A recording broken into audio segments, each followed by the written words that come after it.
As we all know, Buckingham Palace is home to a remarkable collection of art, historical artifacts, and valuable items. The Royal Collection at Buckingham Palace is a treasure trove of art and history, showcasing the legacy of the British monarchy and its connections with the wider world. Visitors have the opportunity to explore these collections when the staterooms are open to the public during the summer season and when exhibitions are held at the Queen's Gallery. In this part, let's explore the highly valued collections in the palace and the bags Queen Elizabeth takes pride in. But first, don't forget to hit like and subscribe to this YouTube channel to stay updated on the latest in the luxury world. At Luxury Mindset, we bring you all luxurious information ranging from items, cars, houses, places, and even people who bathe in luxury. Not only that, but we also give you pretty much the amount you would need to purchase any of this luxurious stuff. So if you are interested in the rich, becoming rich, or even dreaming of lying on a mattress of gold or dollar bills, click the notification bell to keep yourself updated on this channel. Now let's start with Buckingham Palace's collection. Buckingham Palace's collection is not accessible to the public, but is occasionally displayed at exhibitions or lent to museums. One remarkable item in Queen Elizabeth's collection is the mosaic Fabergé egg. Crafted by the renowned Russian jeweler Peter Carl Fabergé in 1914, the mosaic Fabergé egg is a jewelry and art masterpiece, among the most intricate and costly Fabergé eggs ever made. Commissioned by Tsar Nicholas II for his wife, Tsarina Alexandra Feodorovna, it's a poignant symbol of their family and life. This platinum and gold egg features 5 oval panels adorned with a mosaic of flowers made from diamonds, sapphires, rubies, emeralds, topazes, and garnets, resembling needlework. At the top, a moonstone bears the year 1914 and the Empress's initials in Russian characters. Inside the egg, a removable miniature gold frame displays the relief profiles of the Tsar's children. The portraits use the gel enamel technique, creating lifelike effects with various shades of gray. The egg survived the Russian Revolution, was confiscated by the Bolsheviks in 1917, and later sold. In 1933, it was purchased by King George V and Queen Mary of England for £250, becoming part of the royal collection and ultimately inherited by Queen Elizabeth. Among its secrets is the 2-penny blue Mauritius stamp, an extremely rare and valuable part of the Royal Philatelic Collection.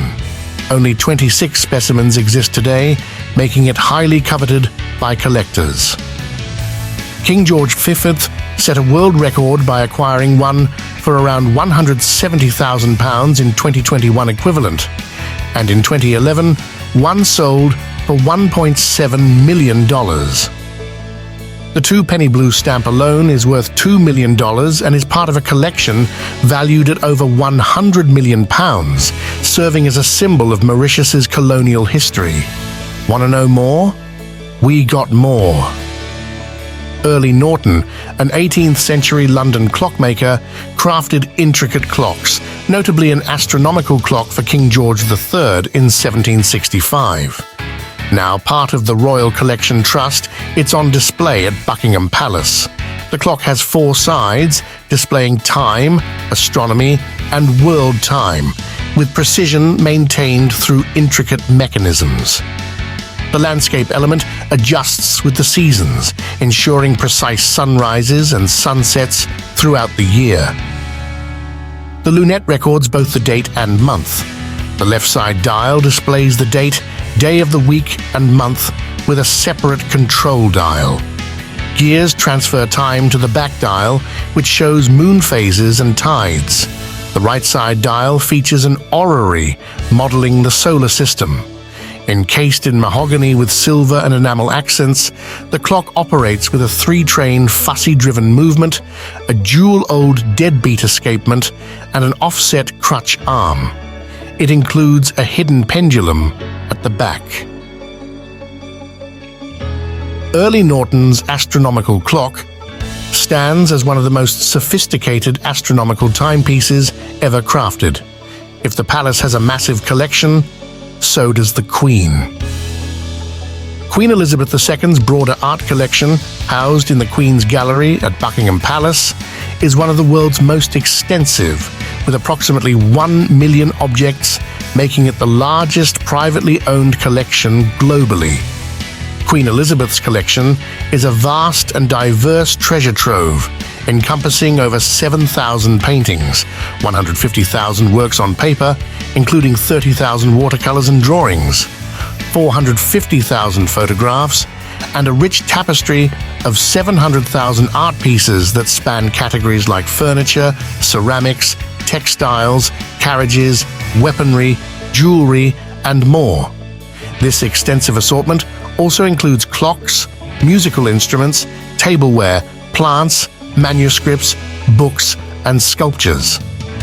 The origins of the Queen's art collection date back to the 16th century, when King Henry VII began acquiring artworks from Europe and beyond. However, the most significant expansion occurred during the reign of King Charles the Great, who was a passionate collector and patron of Italian and Flemish art, amassing works by renowned artists like Van Dyck, Rubens, Titian, and Mantegna. After his execution in 1649, his collection was sold off, with some pieces ending up in foreign museums like the Louvre and Museo Nacional del Prado. Fortunately, Charles II, who restored the monarchy in 1660, managed to recover some of the collection and added new works from the Dutch Republic.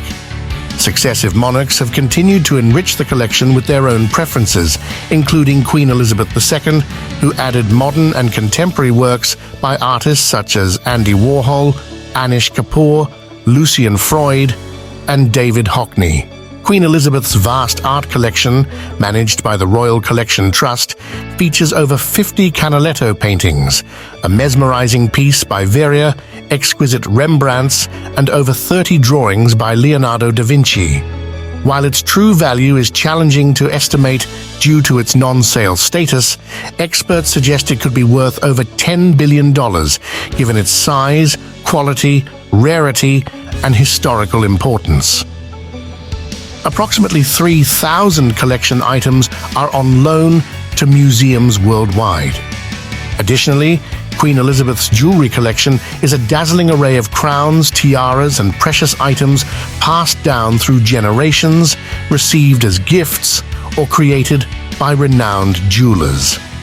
The Imperial State Crown, a symbol of the British monarch's power, is a highlight, boasting 2,868 diamonds, 17 sapphires, 11 emeralds, 5 rubies, and 273 pearls, weighing 2.3 pounds.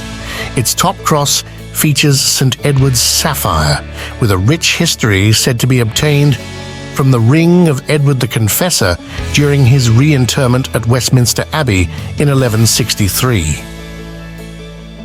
A woman's taste shows in the bag she carries, as they say. Queen Elizabeth II, a highly influential figure in the 20th and 21st centuries, was rarely seen without her signature accessory, the Lorna London handbag. Lorna London, a luxury leather goods company founded in 1940, is known for its quality handbags.